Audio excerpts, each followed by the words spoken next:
Hello everyone, this is Guna. In this video, I will show you how to access your webcam with OpenCV and Python. First of all, install this dependencies on computer by issuing the pip install OpenCV command on the CMD. After you issue that command, just open a notepad and type this command like import CV2, basically importing that library. Then you have to access the camera. So now I'm accessing the second camera of my computer.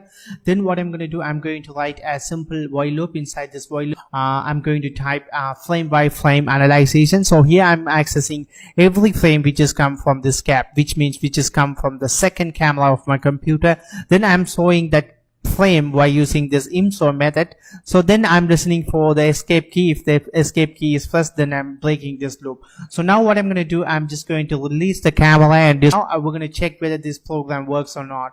So just typing web.py to check how it works. Now the webcam is being accessed by this program. Hi guys, and thanks very much for watching this.